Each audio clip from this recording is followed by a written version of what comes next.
Okay, so good day, grade 5. So our lesson for today is all about adding and subtracting decimal numbers. So first, we will focus on adding decimals. So mag-a-add muna tayo and then after that, mag-subtract naman tayo. So for example, example number 1. Number 1. So I have here 67 and 819 thousandths plus 78, no whole number, and then I have here 125 and 4/10. So first, or our first step in adding decimals is first we will arrange the given number into vertical. So isusulat lang natin siya into vertical. So para mas madali natin siyang i-solve. So we have here 78,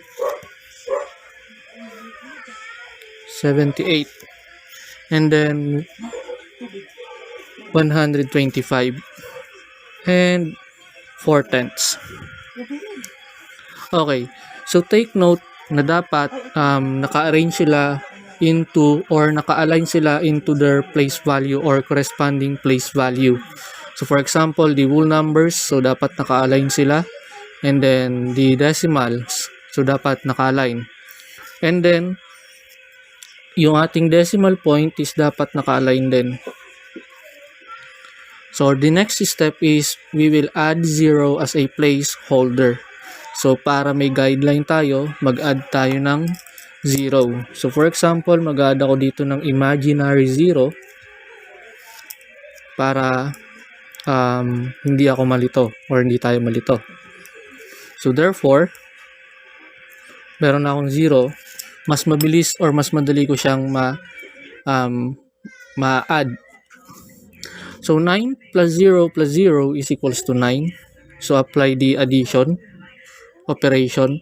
So 1 plus 0 plus 0 is equals to 1. 8 plus 0 is equals to 8. And then 8 plus 4 is equals to 12. So carry 1. So 7 plus 1 sa carry. So 7 plus 1, we have 8. 8 plus 8 is equals to 16. And 16 plus 5 is equals to 21. So carry 2.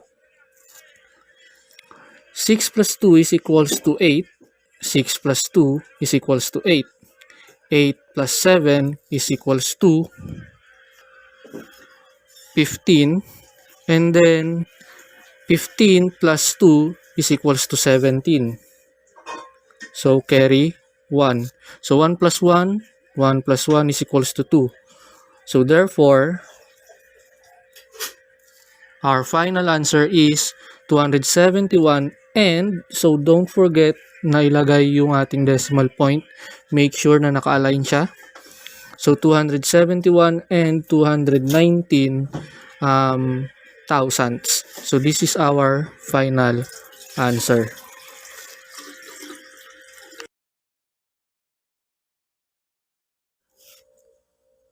Okay, so let's have another example.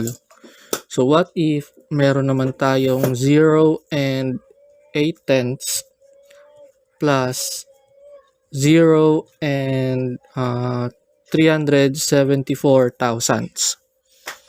So this is example number 2.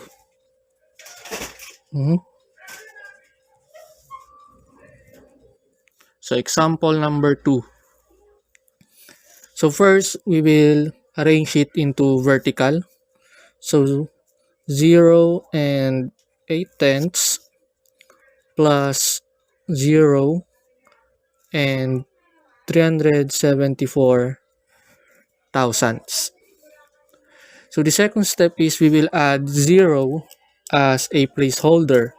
So ito yung magiging guideline natin para hindi tayo malito.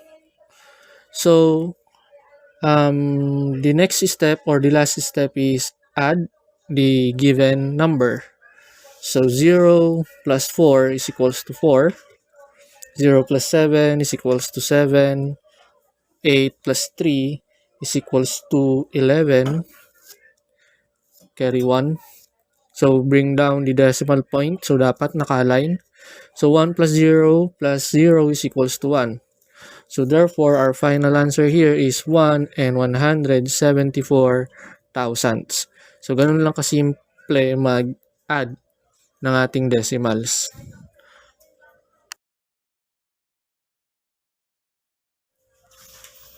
Okay, so now let's proceed in subtracting decimals. So subtracting decimals.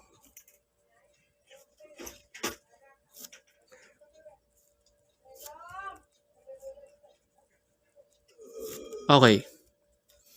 So in subtracting decimals, the same lang din sila ng procedure or the steps. But the difference between them is nagsusubtract tayo here in subtracting.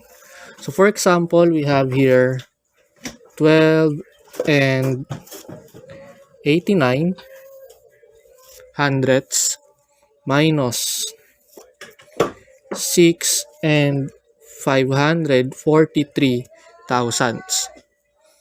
Now, our first step is we will arrange it into vertical para hindi tayo mahirapan mag-subtract or gumamit ng operation.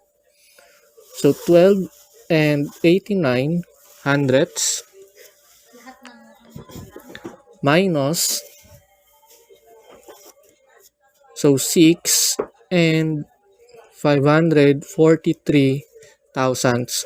So make sure na naka-align yung ating digits to their corresponding place value. So yung ones naka-align, so yung tens sa decimal places naka-align, the hundredths. So yon. The next step is we will add imaginary zero.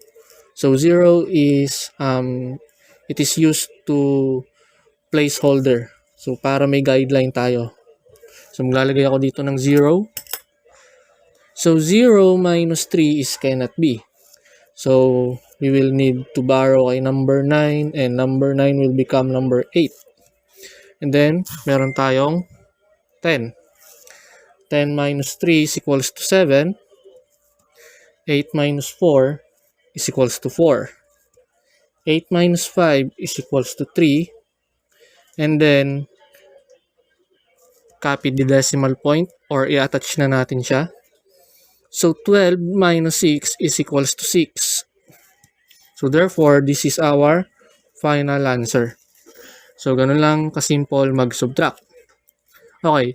Now, how about, so example number 2, how about I have here 345 minus 23 and 974 thousandths.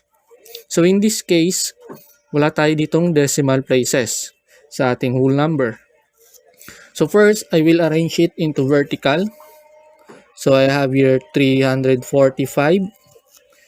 minus 23. So dapat naka-arrange siya and naka-align sila sa kanilang place value. So meron ditong decimal point, then 974. Okay. So the same procedure, we will add imaginary 0. So 0, 0, 0. And then, syempre mag-attach tayo ng decimal point or decimal sa kanyang decimal.